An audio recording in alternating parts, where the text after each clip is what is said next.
गांव के बाहर एक प्राचीन बरगद का पेड़ था। उसकी जड़ें जमीन पर सांपों की तरह फैली थीं और उसकी टहनियां आसमान को चीरती हुई ऊपर उठी थीं। लोग कहते थे कि उस पेड़ के नीचे रात को आत्माएं घूमती हैं। कोई भी इंसान वहां सूर्यास्त के बाद जाने की हिम्मत नहीं करता था। गांव के बुजुर्गों का मानना था कि कई साल पहले उस बरगद के नीचे एक साधु साधना किया करते थे, परंतु अचानक एक रात वह गायब हो गए और फिर से कभी दिखाई नहीं दिए। उसी रात से पेड़ के पास अजीब घटनाएं होने लगीं। घुंघरुओं की आवाज, रोती हुई औरत की कराह और कभी कभी लाल चमकती आंखें। गांव वाले उस पेड़ से इतना डरते थे कि बच्चे तक उसके पास खेलने नहीं जाते थे। लेकिन गांव का एक साहसी लड़का था जिसका नाम मुकुल था। उसे इन बातों पर विश्वास नहीं था।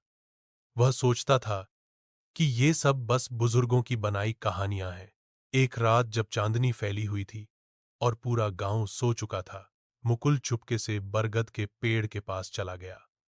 चारों ओर अजीब सी ठंडक थी और हवा में सीलन की गंध। पेड़ की जड़ों के बीच छिपे अंधेरे में उसे कुछ हलचल महसूस हुई। तभी अचानक उसके कानों में एक धीमी कराह गूंज उठी, बचाओ, मुझे मुक्त करो। मुकुल डर तो गया, पर उसने हिम्मत नहीं हारी। उसने पेड़ की जड़ों के बीच झांका तो देखा कि वहां एक पुराना पीतल का कलश दबा हुआ है। जैसे ही उसने कलश उठाया, बरगद का पूरा पेड़ कांपने लगा। टहनियां ऐसे हिल रही थीं जैसे कोई अदृश्य शक्ति गुस्से में हो। तभी कलश से एक धुंधली परछाई निकली। वह साधु की आत्मा थी। उसने गहरी आवाज में कहा, सदियों पहले मेरी साधना अधूरी रह गई थी। इस कलश में मेरी आत्मा कैद हो गई थी। मुझे मुक्त करने के लिए किसी निर्भीक हृदय वाले की आवश्यकता थी। आज तुमने मुझे आजाद